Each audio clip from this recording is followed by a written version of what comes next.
ನೋಡಿ, ಮುಂಚೆಯಿಂದನೂ ಕೂಡ ನಮ್ಮ ನಿಲುವು ಭಾಳ ಸ್ಪಷ್ಟವಾಗಿದೆ.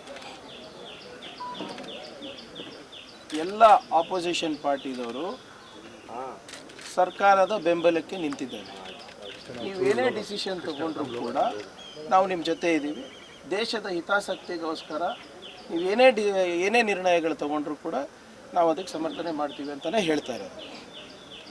ನಮ್ಮ ಆಕ್ಷೇಪ ಏನು ಅಂದರೆ, ಇವತ್ತು ನಮ್ಮ ವಿದೇಶಾಂಗ ನೀತಿ ಕದನ ವಿರಾಮ ಇರ್ಬೋದು ಅಥವಾ ಬೇರೆ ನೀತಿಗಳಿರ್ಬೋದು, ನಿರ್ಣಯಗಳಿರ್ಬೋದು, ಡೊನಾಲ್ಡ್ ಟ್ರಂಪ್ ಅವ್ರು ಯಾಕೆ ಘೋಷಣೆ ಮಾಡ್ತಾ ಇದ್ದಾರೆ? ಒಂದು ಸರಿ ಅಲ್ಲ, 6 ಸರಿ. ನಿನ್ನೆ ಸಾಯಂಕಾಲನೂ ಕೂಡ ಹೇಳಿದ್ದಾರೆ, ನನ್ನಿಂದ ಇದು ಕದನ ವಿರಾಮ ಆಗಿದೆ. ನಾನೇನು ಹೇಳ್ತಾ ಇದ್ದೀನಿ, ಇಂಡಿಯಾ ಪಾಕಿಸ್ತಾನ ಅವರಿಗೆ ನೀವು ಯುದ್ಧ ಮಾಡೋದ್ರಿಂದ ಪ್ರಯೋಜನ ಇಲ್ಲ, ನೀವು ವ್ಯಾಪಾರ ಮಾಡಿ, ವ್ಯಾಪಾರ ನಾನು ನಿಮ್ಗೆ ಕೊಡ್ತೀನಿ. ಇದು ಬೆದರಿಕೆನೋ ಅಥವಾ ಆಮೇಶನೋ ಗೊತ್ತಾಗಬೇಕಲ್ಲ. ಆಮೇಲೆ ಕಾಶ್ಮೀರ್ ಅಂತ ಇಶ್ಯೂ ಇರ್ಬೋದು ಅಥವಾ ಇಂಡಿಯಾ ಪಾಕಿಸ್ತಾನ್ ಇಶ್ಯೂ ಇರ್ಬೋದು, ಯಾವಾಗಲೂ ಕೂಡ ಬೈಲ್ಯಾಟ್ರಲ್ ಇಶ್ಯೂ ಇತ್ತು. ಶಿಮ್ಲಾ ಅಗ್ರಿಮೆಂಟ್ ಪ್ರಕಾರನೂ ಇಟ್ಸ್ ಅ ಬೈಲ್ಯಾಟ್ರಲ್ ಇಶ್ಯೂ. ಇದು ಇಂಟರ್ನ್ಯಾಷನಲ್ ಇಶ್ಯೂ ಯಾಕೆ ಆಗ್ತಾ ಇದೆ? ಆಮೇಲೆ 8 ಸರಿ ಇವರೆಲ್ಲರೂ ಬೇರೆ ರಾಷ್ಟ್ರಪತಿಗಳು ಅಥವಾ ರಾಷ್ಟ್ರದ ಅಧ್ಯಕ್ಷರು ಹೇಳಬೇಕಾದಾಗ ನಮ್ಮವ್ರು ಯಾಕೆ ಸುಮ್ಮನಿದ್ದಾರೆ? ಮಿಕ್ಕಿದಕ್ಕೆಲ್ಲ ಮಾತಾಡ್ತಾರೆ. ನಮಗಿರೋದು ಆಕ್ಷೇಪ ಅದು. ಇಲ್ಲದ್ರೆ ಹೇಳಿಬಿಡಿ, ಇಲ್ಲಪ್ಪ ನಮ್ಮ ಫಾರಿನ್ ಪಾಲಿಸಿಯನ್ನು ನಾವು ಔಟ್ಸೋರ್ಸ್ ಮಾಡಿದ್ದೇವೆ, ಇವಾಗ ಕಾಶ್ಮೀರ ಇಂಟರ್ನ್ಯಾಷನಲ್ ಇಶ್ಯೂ, ನಾವೇನಿದ್ರೂ ಕೂಡ ಅಮೇರಿಕಾ ಮುಂದೆ ಮಂಡಿ ಉರ್ತೀವಿ ಹೇಳಿಬಿಡಿ. ನಿಂತೇ ಹೋಗುತ್ತಲ್ಲ ಈ ಚರ್ಚೆ. ಚಪ್ಪನ್ ಇಂಚ್ ಕಾ ಸೀನಾ ಅಂತ ಹೇಳೋದು, ಲಾಲಾಂಕ್ ಅಂತ ಹೇಳೋದು, ತಿರಂಗ ಯಾತ್ರೆ ನಡೆಸೋದು, ಮತ್ತು ಅಮೇರಿಕಾ ಹೇಗೆ ಹೇಳ್ತಾ ಇದೆ ಹಾಗೆ ಕೇಳ್ತಾ ಇರೋದು. ಮತ್ತು who is in charge of foreign policy? ನಮ್ಮ ರಾಷ್ಟ್ರದ ನೀತಿಗಳು ನಮ್ಮ ಪ್ರಧಾನಮಂತ್ರಿಗಳು ಹೇಳ್ರಿ, ನಾವು ಕೇಳ್ತೀವಿ. ಬೇರೆಯವ್ರು ಯಾರು ತೀರ್ಮಾನ ಮಾಡೋಕ್ಕೆ? ಪದೇ ಟ್ರಂಪ್ ಅವರು ಇದು ಹೇಳ್ತಾ ಇದ್ದಾಗ ಮಾನ್ಯ ಪ್ರಧಾನಮಂತ್ರಿಗಳು ಯಾಕೇನು ಉತ್ತರ ಕೊಡ್ತಾ ಇಲ್ಲ ಇದಕ್ಕೆ? ಆಲ್ ಪಾರ್ಟಿ ಮೀಟಿಂಗ್ ಕರೆದು ಅದಕ್ಕೂ ಬರೋದಿಲ್ಲ, ಪಾರ್ಲಿಮೆಂಟ್ ಕನ್ವೀನ್ ಮಾಡಿ ಅಂದರೆ ಅದಕ್ಕೂ ಹೇಳೋದಿಲ್ಲ. ಈ ಯುದ್ಧ ಪ್ರಾರಂಭ ಆದಾಗ ಆಲ್ ಪಾರ್ಟಿ ಮೀಟಿಂಗಿಗೆ ಬಂದಿಲ್ಲ ಪ್ರಧಾನಮಂತ್ರಿಗಳು, RSSಗೆ ಬ್ರೀಫಿಂಗ್ ಕೊಡ್ತಾರೆ. RSSಗೆ ಇದಕ್ಕೇನು ಸಂಬಂಧ? Who are they?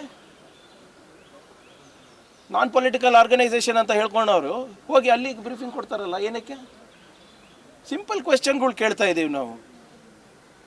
ನಮ್ಮ ಫಾರಿನ್ ಪಾಲಿಸಿಯನ್ನು ನೀವು ಔಟ್ಸೋರ್ಸ್ ಮಾಡಿದ್ದೀರಾ, ನಂಬರ್ 1. ಸೀಸ್ ಫೈರಿನ ಟರ್ಮ್ಸ್ ಆ್ಯಂಡ್ ಕಂಡೀಷನ್ಸ್ ಏನಿದೆ? ಪಾರ್ಲಿಮೆಂಟನ್ನು ಯಾವಾಗ ಕನ್ವೀನ್ ಮಾಡಿ ದೇಶದ ಜನರಿಗೆ ಸತ್ಯ ಹೇಳ್ತೀರಾ? ಪಹಲ್ಗಾಮ್ನಲ್ಲಿ ಆದಂಥ ದುರ್ಘಟನೆಗೆ ಜವಾಬ್ದಾರಿ ಆದಂಥ ಆ ಭಯೋತ್ಪಾದಕರು ಎಲ್ಲಿದ್ದಾರೆ? 250 ಕಿಲೋಮೀಟರ್ ನಮ್ಮ ಗಡಿನಲ್ಲಿ ಬಂದು ಇಂಥ ಒಂದು ಕೃತ್ಯ ಮಾಡಿ ಅವರು ವಾಪಸ್ ಹೋದ್ರ, ಏನು ಇನ್ನೂ 150 ಕಿಲೋಮೀಟರ್ ಒಳಗೆ ಬಂದಿದ್ದಾರಾ? ಅದ್ರ ಬಗ್ಗೆ ಯಾರು ಚರ್ಚೆನೇ ಮಾಡ್ತಾ ಇಲ್ಲ. ಇವೆಲ್ಲ ಪ್ರಶ್ನೆಗೆ ಉತ್ತರ ಕೊಡಬೇಕಾಗಿದ್ದು ಯಾರು ಹೇಳಿ? ಪ್ರಧಾನಮಂತ್ರಿಯವರು. ಅವ್ರು ಬಿಟ್ಟಿನೆಲ್ಲರೂ ಕೊಡ್ತಾ ಇದ್ದಾರೆ. ನಮ್ಗೆ ಗೊತ್ತಿಲ್ಲ, ನೀವು ನಮ್ಮ ಮಾಧ್ಯಮ ಸ್ನೇಹಿತರು, ನಿಮಗೆ ಮೂಲಗಳು ಎಲ್ಲ ಕಡೆ ಇರ್ತವೆ. ನಿಮ್ಗಾನ ಗೊತ್ತಾ ಕದನ ವಿರಾಮ ಯಾವ ಟರ್ಮ್ಸ್ ಮೇಲಾಗಿದೆ ಅಂತ? ಓಪನ್ ಆಗಿ ಹೇಳ್ತಾರಲ್ರಿ ಟ್ರಂಪ್ ಅವರು, ನಾವು ಇಲ್ಲಿ ಮೇಕ್ ಇನ್ ಇಂಡಿಯಾ ಮಾಡಬಾರ್ದು ಅಂತ. ಆಮೇಲೆ ಇವರು ಹೋಗಿ ಅವ್ರಿಗೆ ಅಪ್ಕೊಂಡಿದ್ದು ಇರಾಬರ ಪ್ರಧಾನಮಂತ್ರಿಗಳಿಗೆಲ್ಲ ಅಪ್ಕೊಂತಾರೆ. ಇವರು ಫ್ರೆಂಡ್ ಅಂತ ಹೇಳ್ಕೊಡ್ತಾರೆ. ಏನು ನಮ್ಮ ಯಾವುದೋ ಒಂದು ದೊಡ್ಡ ಕಾರ್ಯಕ್ರಮ ಮಾಡಿದ್ರಲ್ಲಪ್ಪ, ಹೌಡಿ ಮೋದಿ, ನಮಸ್ತೆ ಟ್ರಂಪ್, ಅಬ್ ಕಿ ಬಾರ್ ಟ್ರಂಪ್ ಸರ್ಕಾರ. ಇವರೆಲ್ಲ ನನ್ನ ಒಳ್ಳೆ ಸ್ನೇಹಿತರು ಅಂತ ಹೇಳ್ತಾರೆ. ಒಳ್ಳೆ ಸ್ನೇಹಿತರು ಯಾರಾನ ಹಿಂಗೆ ಚೂರಿ ಹಾಕ್ತಾರೇನ್ರಿ? ನಿಮ್ಮ ಮನೆಗೆ ಬಂದು ನಿಮಗೆ ದ್ರೋಹ ಮಾಡ್ತಾ ಇದ್ದಾರಲ್ಲ, ಏನು ಸ್ಟ್ಯಾಂಡ್ ಈಗ ಹೇಳ್ತಾ ಇದ್ದಾರಲ್ಲ ಭಾಳ ಕಷ್ಟಪಟ್ಟು. ನಾನು ಹಿಂದೆ ಮೊದಲನೇ ಬಾರಿ ಮಂತ್ರಿ ಆದಾಗ, IT ಸಚಿವನಾದಾಗ ಆ್ಯಪಲ್ ಮ್ಯಾನುಫ್ಯಾಕ್ಚರಿಗೆ ಬ್ಯಾಂಗ್ಳೂರಿಗೆ ತಂದಿದ್ದೆ. ತೆಲಂಗಾಣದಾಗ ಹೋಗಬೇಕಾಗಿತ್ತು, ಗುಜರಾತಿಗೆ ಹೋಗಬೇಕಾಗಿತ್ತು, ಮಹಾರಾಷ್ಟ್ರಕ್ಕೆ ಹೋಗಬೇಕಾಗಿತ್ತು. ಕಷ್ಟಪಟ್ಟು ಅಮೇರಿಕಾದವರಿಗೆ ಕುಪರ್ಟಿನೋದಲ್ಲಿ ರಾತ್ರಿ 1 ಗಂಟೆಗೆ ಪ್ರೆಸೆಂಟೇಷನ್ ಕೊಟ್ಟಿದ್ದು ವಿಧಾನಸೌಧದಿಂದ. ಕಷ್ಟಪಟ್ಟು ನಾವು ಇಲ್ಲಿ ಮ್ಯಾನುಫ್ಯಾಕ್ಚರಿಂಗ್ ತಂದಿದ್ದು, ಆ್ಯಪಲ್ ಮ್ಯಾನುಫ್ಯಾಕ್ಚರಿಂಗ್ ಬೆಂಗಳೂರಿಗೆ. ಇವತ್ತು ಮೇಕ್ ಇನ್ ಇಂಡಿಯಾನೇ ಬೇಡ ಅಂತಾರೆ ನಿಮ್ಮ ಫ್ರೆಂಡು. ಅದಕ್ಕೇನಂತೀರಾ? ಇದಕ್ಕೆಲ್ಲ ಉತ್ತರ ಕೊಡಬೇಕಲ್ಲ ಪಾರ್ಲಿಮೆಂಟ್ನಲ್ಲಿ. ಆಯಿತು, ನೀವು ಪಾರ್ಲಿಮೆಂಟು ಫೇಸ್ ಮಾಡೋಕ್ಕೆ ರೆಡಿ ಇಲ್ಲ, 11 ವರ್ಷದಲ್ಲಿ ಒಂದು ಓಪನ್ ಪ್ರೆಸ್ ಕಾನ್ಫರೆನ್ಸು ಮಾಡೋಕ್ಕೆ ರೆಡಿ ಇಲ್ಲ. ಇಷ್ಟೇನಾ ನಿಮ್ಮ ಸಾಮರ್ಥ್ಯ? ಇಷ್ಟೇನಾ ನಿಮ್ಮ ಧೈರ್ಯ? ಮತ್ತು ನಿಮ್ಮದು ಎಲ್ಲ ದೊಡ್ಡ ದೊಡ್ಡ ಪ್ರೋಗ್ರಾಮ್ಗಳೆಲ್ಲ ಹೇಳ್ತಿರಲ್ಲ ಇಷ್ಟೆಲ್ಲ ಘಂಟಾಘೋಷವಾಗಿ, ನಾಚಿಕೆ ಬರಬೇಕು. ತಿರಂಗ ಯಾತ್ರಾ ಇವತ್ತು ಮಾಡ್ತಾ ಇದ್ದಾರಲ್ಲ, ಬಿ ಜೆ ಪಿಯವ್ರಿಗೆ ಏನಾದರೂ ನೈತಿಕತೆ ಇದೆಯೇನ್ರಿ? ವಿಪುಲ್ ಶಾ ಅಂತ ಮಧ್ಯಪ್ರದೇಶಿನ ಒಬ್ಬ ಮಂತ್ರಿ ಸೋಫಿಯಾ ಕುರೇಶಿ ಅವ್ರ ಬಗ್ಗೆ ಏನು ಮಾತಾಡ್ದ? ವಜಾ ಮಾಡಿದ್ರ ಕ್ಯಾಬಿನೆಟ್ಟಿಗೆ? ಒಂದು ಸರ್ವಿಂಗ್ ಆಫೀಸರಿಗೆ ಇನ್ಸಲ್ಟ್ ಮಾಡಿದ್ದಾರೆ ಇವರು ಬಿ ಜೆ ಪಿ ಮಂತ್ರಿಗಳು. ವಜಾ ಮಾಡೋದು ಬಿಟ್ಟು ತಿರಂಗ ಯಾತ್ರಾ ಮಾಡ್ತಾ ಇದ್ದೀರಾ? ಇವ್ರಿಗೆ ತಿರಂಗ ಹಿಡಿಯೋ ನೈತಿಕತೆನೇ ಇಲ್ಲ. ಯಾಕಂದರೆ ಇವರ ಗುರುಗಳು RSS ಅವರು 52 ವರ್ಷ ತಿರಂಗನೇ ಆರಿಸಿಲ್ಲ ಅವರು ಹೆಡ್ ಕ್ವಾರ್ಟರ್ನಲ್ಲಿ. ಈಗ ಸುಮ್ಮನೆ ಮೋದಿಯವರ ಏನು ಈ ಲೋಪಗಳಿದೆ, ಇಲ್ಲೇನು ಲೋಪಗಳಾಗಿದೆ ವಿದೇಶ ನೀತಿನಲ್ಲಿ, ಅದನ್ನು ಮುಚ್ಚಾಕ್ಲಿಕ್ಕೆ ತಿರಂಗ ಯಾತ್ರಾ ಮಾಡ್ತಾ ಇದ್ದಾರೆ. ನಾವು ಕೇಳ್ತಾ ಇರೋದು 5-6 ಸರಳ ಪ್ರಶ್ನೆಗೆ ಉತ್ತರ ಕೊಡಲಿ ಅವರು. ನಾವು ಈಗಲೂ ಕೂಡ ಹೇಳ್ತಾ ಇದ್ದೀವಿ, ನೀವು ಏನೇ ನಿರ್ಣಯ ನಮ್ಮ ದೇಶದ ಹಿತಾಸಕ್ತಿಗೋಸ್ಕರ ತಗೋತೀರಾ, we are with you, but be transparent. ಜನರಿಗೆ ತಿಳಿಸ್ಬೇಕಾಗತ್ತೆ, ಆಟ ಹುಡುಗಾಟ ಅಲ್ಲ. ಮೋದಿ ನಿಮ್ಮ ದೋಸ್ತ್ ಟ್ರಂಪ್ ಹೇಳ್ತಾನೆ 0 ಟ್ಯಾರಿಫಿಗೆ ಬಂದುಬಿಟ್ಟಿದ್ದೀವಿ ಅಂತೆ. ಮುಂಚೆ ಭಾಳ ನಮ್ಮ ಹತ್ರ ವಸೂಲಿ ಮಾಡ್ತಾಯಿದ್ರು, ಈಗ ಎಲ್ಲ 0 ಆಗಿದೆ ಅಂದರೆ ಯಾರಿಗೆ ಎಫೆಕ್ಟ್ ಆಗುತ್ತೆ? ನಮಗೆ ಅಲ್ವಾ? ಅದಕ್ಕೆ ಕೇಳ್ತಾ ಇರೋದು, ಇದು ಏನು ಎಕನಾಮಿಕ್ ವಾರ್ ಅಂತ ಅಥವಾ ಟ್ರೇಡ್ ವಾರ್ ಅಂತ ಏನು ಹೇಳ್ತೀವಿ, ಇದು ನಿಮಗೆ ಆಮಿಷ ಕೊಟ್ಟಿದ್ದೋ ಅಥವಾ ಬೆದರಿಕೆ ಹಾಕಿದ್ದು? ಅದ್ರ ಬಗ್ಗೆ ನಮಗೆ ಸ್ಪಷ್ಟತೆಯಾಗಿ ಇವರು ಉತ್ತರ ಕೊಡಬೇಕು. ಸರ್, ನಿನ್ನೆ ಶಾಸಕ ಕೊತ್ತೂರು ಮಂಜುನಾಥ್ ಅವರು ಒಂದು ಅನುಮಾನ ವ್ಯಕ್ತಪಡಿಸಿದ್ದಾರೆ. ಅಂದರೆ ಕೇವಲ ಬಿಲ್ಡಪ್ಗೋಸ್ಕರ 4-5 ವಿಮಾನಗಳನ್ನ ಫ್ಲೈಟ್ಗಳನ್ನ ಹಾರಿಸಿದ್ದೀವಿ ಹೊರತು ಭಾರತ ಅವರಿಗೆ ಪಾಕಿಸ್ತಾನಕ್ಕೆ ಸರಿಯಾದಂಥ ಪಾಠವನ್ನೇ ಕಲಿಸಿಲ್ಲ.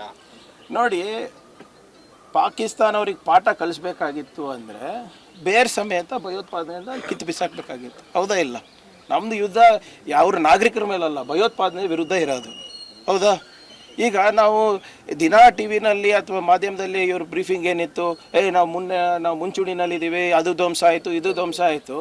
ನಾವು ಭಯೋತ್ಪಾದನೆಯನ್ನು ನಾವು ಕಿತ್ತು ಬಿಸಾಕಬೇಕಾದಾಗ ವಿರಾಮ ಯಾಕಾಯಿತು ಅಂತ ಹೇಳಬೇಕಲ್ಲ. ಆಮೇಲೆ ನೋಡಿ, ಸೇನೆ ಬಗ್ಗೆ ಬಂದಾಗ ಯಾರು ರಾಜಕೀಯ ಮಾಡೋ ಅವಶ್ಯಕತೆ ಇಲ್ಲ. ನೋಡಿ, ನಾನು ಅದೇ ಹೇಳ್ತಾ ಇರೋದು, ಏನಿದ್ರು ಕೂಡ ಅವ್ರು ಹೇಳಿ. ನಮ್ಮ ಹತ್ರ ಮಾಹಿತಿ ಇದೆಯಾ ಸರ್? ಸರ್ಕಾರ ಹತ್ರ ಮಾಹಿತಿ ಇದೆ. ಆ ಮಾಹಿತಿಯನ್ನು ಕೇಳೋದ್ರಲ್ಲಿ ತಪ್ಪೇನಿದೆ? ಆಮೇಲೆ ಇವರು ಇಷ್ಟೆಲ್ಲ ಹೇಳ್ತಾರಲ್ಲ, ಇದಾದಮೇಲೆ ಈ ಆಪರೇಷನ್ ಸಿಂಧೂರ್ ಆದಮೇಲೂ ಕೂಡ IMF ಇಂದ ಇವರಿಗೆ 16,000 ಕೋಟಿ ರೂಪಾಯಿ ಸಾಲ ಸಿಕ್ಕಿಲ್ವಾ? ಆ ಸಾಲದಿಂದ ಏನು ಮಾಡ್ತಾರೆ ಇವರು? ಭಯೋತ್ಪಾದನೆ ಬೆಳೆಸೋದು. ಅವ್ರೇನು ಉದ್ಯೋಗ ಸೃಷ್ಟಿ ಮಾಡ್ತಾರೆ ಪಾಕಿಸ್ತಾನದವರು? We even fail to block a loan. ಆ ಲೋನನ್ನು ಕೂಡ ಬ್ಲಾಕ್ ಮಾಡೋಕ್ಕಾಗಿಲ್ಲ ನಮ್ಮ MEAದವರು, NSAದವರು, ಪ್ರಧಾನಮಂತ್ರಿಯವರು. ಸೊ ಏನೇನು ಆಗ್ತಾ ಇದೆ, ಹೇಗಾಗ್ತಾ ಇದೆ ಜನರಿಗೆ ತಿಳಿಸ್ಲಿ. It is matter of both dignity of the country ಅಲ್ವಾ? ಮೋದಿ ಅವರು ಸರ್ ಕೋಟಿ ಎಷ್ಟೋ 100 ಕೋಟಿ ಖರ್ಚು ಮಾಡಿ ವಿದೇಶಗಳ ಪ್ರವಾಸ ಎಲ್ಲ ಮಾಡಿ ಬಂದರು, ವಿಶ್ವಗುರು ಅಂತೆಲ್ಲ ಹೇಳಿದ್ರು. ಈಗ ಟ್ರಂಪ್ ಅವ್ರು ಏನು ಸರ್ ಯಾವುದೇ ಒಂದು ಈಗ ಟ್ಯಾರಿಫ್ ಬಗ್ಗೆ ಹೇಳಿದ್ರು ಸರ್, 0% ಟ್ಯಾರಿಫ್ ಕೊಟ್ಬಿಟ್ಟಿದ್ದಾರೆ ನಮಗೆ ಅಂತ ಅವರೇ.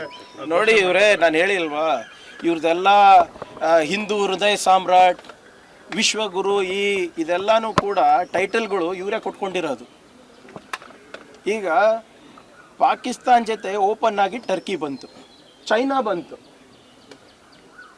ನಮ್ಮ ಜೊತೆ ಒಬ್ಬರನ್ನ ಬಂತ್ರ ಹೇಳಿ officially? Let us be honest. ಇವರು 100 ದೇಶಗಳನ್ನು ಪ್ರವಾಸ ಮಾಡಿದ್ರು. ಒಂದು ಏನಿಲ್ಲ ಅಂದರೂ ಒಂದು ಎಲ್ಲ 100 ರಾಷ್ಟ್ರಪತಿಗಳನ್ನು, ಪ್ರಧಾನಮಂತ್ರಿಗಳನ್ನು ಅಪ್ಕೊಂಡ್ರು. ಒಬ್ಬರನ್ನ ಒಫಿಷಿಯಲ್ ಆಗಿ ಪಾಕಿಸ್ತಾನಿಗೆ ಕಂಡೆಮ್ ಮಾಡಿದ್ರ, ಒಬ್ಬರನ್ನ ಒಫಿಷಿಯಲ್ ಆಗಿ ನಮ್ಮ ಬೆಂಬಲಕ್ಕೆ ನಿಂತ್ರ. ಏನಿದು ಜಾತ್ರೆ, ಹುಚ್ಚರ ಜಾತ್ರೆ ನಡೆದಿದೆ. ಬಾಯ್ಕಾಟ್ ಟರ್ಕಿ, ಬಾಯ್ಕಾಟ್ ಅಜರ್ಬೈಜಾನ್ ಅಂದ್ಬಿಟ್ಟು. ಈಗ ನಿನ್ನೆ ಅಮೇರಿಕಾದವರು ಟರ್ಕಿಗೆ 300 ಮಿಸೈಲ್ ಕೊಟ್ಟಿದ್ದಾರೆ. ಆದರೆ ಇವಾಗ ಬಾಯ್ಕಾಟ್ ಅಮೇರಿಕಾ ಆಗಬೇಕಲ್ಲ. ನೀವು ಮೇಕ್ ಇನ್ ಇಂಡಿಯಾ ಸ್ಟಾಪ್ ಮಾಡಿ ಅಂತ ಆ್ಯಪಲ್ ಅವರಿಗೆ ಇವರು ಸಲಹೆ ಕೊಟ್ಟಿದ್ದಾರೆ. ಬಾಯ್ಕಾಟ್ ಟ್ರಂಪ್ ಮಾಡ್ತಾರಾ? ಇವರು ಧೈರ್ಯ ಇದೆಯಾ? ಚೈನಾ ಅವರು ನಿಮ್ಮ ಏನು ಪಾಕಿಸ್ತಾನಿಗೆ ಬೆಂಬಲ ಕೊಡು, ಬಾಯ್ಕಾಟ್ ಚೈನಾ ಮಾಡ್ತೀರಾ? ಏನಂದ್ರು ನಿಮ್ಮ ಜೈಶಂಕರ್ ಅವರು ಚೈನಾ ಜೊತೆ ಯಾಕ್ರಿ ಯುದ್ಧ ಮಾಡಲ್ಲ ಅಂತ ಕೇಳಿದಾಗ ಅವ್ರು ನಮ್ಗಿಂತ ದೊಡ್ಡವ್ರಿ, ನಾವು ಮಾಡೋಕ್ಕಾಗುತ್ತಾ ಅಂತ ಹೇಳಿದ್ರು. ನೆನಪಿದ್ಯಾ? Official statement. ಇದು ಅವ್ರ ಸಾಮರ್ಥ್ಯ. ಸೊ ಇದೆಲ್ಲ ಟೈಟಲ್ಗಳು ಏನು ಕೊಡ್ತಾರೆ, ವಿಶ್ವಗುರು ಇರ್ಬೋದು, ಹಿಂದೂ ಹೃದಯ ಸಾಮ್ರಾಟ್ ಇರ್ಬೋದು, ಇದೆಲ್ಲನೂ ಅವರ ಒಂದು ಪದ್ಧತಿ. ಹೆಂಗೆ ವೀರ್ ಸಾವರ್ಕರಿಗೆ ವೀರ್ ಟೈಟಲ್ ಸಿಕ್ಕಿದೆ ಅಲ್ಲ, ಅವ್ರಿಗೆ ಇನ್ನೂ ಗೊತ್ತಿಲ್ಲ ವೀರ್ ಸಾವರ್ಕರ್ಗೆ ವೀರ್ ಟೈಟಲ್ ಯಾರು ಕೊಟ್ಟಿದ್ದಂತ ಅವರಿಗೆ ಗೊತ್ತಿಲ್ಲ. ಹಂಗೆ ಇವರೇ ಸ್ವಯಂ ಘೋಷಿತ ವಿಶ್ವಗುರುಗಳು, ಸ್ವಯಂ ಘೋಷಿತ ಹಿಂದೂ ಹೃದಯ ಸಮ್ರಾಟ್ಗಳು, ಇದೆಲ್ಲ ಒಂದು 100 ಟೈಟಲ್ ಇದೆ ಅವರಿಗೆ. ವಿಕಾಸ್ ಪುರುಷು ಎಲ್ಲ ಇವರೇ ತಾನೇ ಕೊಟ್ಕೊಂಡಿರೋ. ಯಾರಾದರೂ ಬೇರೆಯವ್ರು ಹೇಳಿರೋದು ಕೇಳಿದ್ದೀರಾ ನೀವು? ಸರ್, ಇದನ್ನು ಪ್ರಶ್ನೆ ಮಾಡಿದಂಥ ಎಲ್ಲ ಕಾಂಗ್ರೆಸ್ ನಾಯಕರನ್ನ ಆಸ್ಪತ್ರೆಗೆ ಸೇರಿಸಬೇಕು ಅನ್ನುವಂಥ ರೀತಿಯ ಟೀಕೆಗಳು ಬಿಜೆಪಿ ನಾಯಕರಿಂದ ಯಾವಾಗಲೂ ಇದೇ ಹೇಳೋದಿಲ್ಲ ಇವರೇ. ಅವ್ರಿಗೇನು ಕೆಲಸ ಇದೆ ಬಿ ಜೆ ಪಿಯವರಿಗೆ? ಇಲ್ಲಿ ನಾವು ಕೇಳಿರೋ ಒಂದು ಪ್ರಶ್ನೆ ಬಂಡತನದಿದೆಯಾ, ಅಥವಾ ಇಲ್ಲಾಜಿಕಲ್ ಇದೆಯಾ, ಅಥವಾ ದೇಶದ ವಿರುದ್ಧ ಇದೆಯಾ, ದೇಶದ ಪ್ರಜೆಗಳ ವಿರುದ್ಧ ಇದೆಯಾ? ಇವರಿಗೆ ಉತ್ತರ ಕೊಡೋಕ್ಕಾಗ್ತಾ ಇಲ್ಲ, ಅದಕ್ಕೆ ಆಸ್ಪತ್ರೆಗೆ ಸೇರಬೇಕು ಅಂತ ಹೇಳ್ತಾ ಇದ್ದಾರೆ. ಏನಕ್ಕೆ ಹೇಳಿ? Is any of the questions that we have posed is illogical and against the country interest? ಇವರೇನಂತಾರೆ, ಈಗ ಬಿ ಜೆ ಪಿಯವ್ರು ತಿರಂಗ ಯಾತ್ರೆ ಹೋಗಿದಾರಲ್ಲ, ದಯವಿಟ್ಟು ಆ ವೇದಿಕೆಗಳಿಂದ ಹೇಳಬೇಕು, ಯಾಕೆ ಟ್ರಂಪ್ ಅವರು ನಮ್ಮ ವಿದೇಶಿ ನೀತಿ ಬಗ್ಗೆ ಮಾತಾಡ್ತಾ ಇದ್ದಾರೆ, ಯಾಕೆ ಅವರು ಮೇಕ್ ಇನ್ ಇಂಡಿಯಾ ಬಗ್ಗೆ ಮಾತಾಡ್ತಾ ಇದ್ದಾರೆ, ಯಾಕೆ ಅವರು ಸೀಸ್ ಫೈರ್ ಬಗ್ಗೆ ಮಾತಾಡ್ತಾ ಇದ್ದಾರೆ ಅಂತ ಅವ್ರು ಹೇಳಲಿ, ಅಲ್ಲನ ಉತ್ತರ ಕೊಡಲಿ. ಇದ್ರೆ ಪಾರ್ಲಿಮೆಂಟನ್ನು ಕರೀರಿ. ಪಾರ್ಲಿಮೆಂಟ್ ಕರೆಯೋಕ್ಕೆ ಇಷ್ಟ ಇಲ್ಲ ಅಂದರೆ ಒಂದು ಓಪನ್ ನ್ಯೂಟ್ರಲ್ ಪ್ರೆಸ್ ಕಾನ್ಫರೆನ್ಸನ್ನು ಮಾಡಲಿ. ಅದನ್ನು ಮಾಡೋಕ್ಕೆ ತಾಕತ್ತಿಲ್ಲ ಇವರಿಗೆ. ಮತ್ತು ನಾವೇನಾದರೂ ಕೇಳಿದ್ರೆ ಹುಚ್ಚ ಆಸ್ಪತ್ರೆಗೆ ಸೇರಬೇಕು, ಅದೇ ಅಟೆನ್ಷನ್ ಡೈವರ್ಷನ್ನು. ಬರಲಿ, ಬೇಕಾದರೆ ಒಂದು ಡಿಬೇಟಿಗೆ ಬರಲಿ.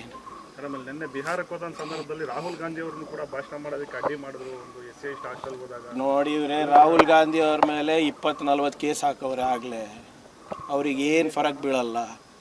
ಮಾಡಲಿ. ಈಗ ಭಾರತ್ ಜೋಡೋ ಯಾತ್ರೆ ಮಾಡಿದ್ರಲ್ಲ ಓಪನ್ ಆಗಿ, ರಾಹುಲ್ ಗಾಂಧಿ ಅವರು ಪಬ್ಲಿಕ್ ನಡುವೆ ಮಾಡಿದ್ರು. ಕಾರ್ಮಿಕರ ನಡುವೆ, ರೈತರ ನಡುವೆ, ಯುವಕರ ನಡುವೆ, ಮಹಿಳೆಯರ ನಡುವೆ ಅವ್ರು ಹೇಳಿದ್ದೆಲ್ಲ ಕೇಳ್ಕೊಂಡು ಹೋದ್ರಲ್ಲ. 10-20 ಸಾವಿರ ಕಿಲೋಮೀಟ್ರು ಮಾಡೋಕ್ಕಾಗ್ತದ? ಬಿ ಜೆ ಪಿ ಒಬ್ಬ ನಾಯಕ ಮಾಡಿಬಿಡ್ಲಿ ನೋಡೋಣ. ಕಾಶ್ಮೀರಿಂದ ಕನ್ಯಾಕುಮಾರಿ ನಡೆದ್ಬಿಡ್ಲಿ ನೋಡೋಣ. ಜನ ಕಲ್ಲೊಡಿತಾರೆ ಅವ್ರು ಮಾಡಿರೋದು ಕಳೆದ 10 ವರ್ಷದಿಂದ.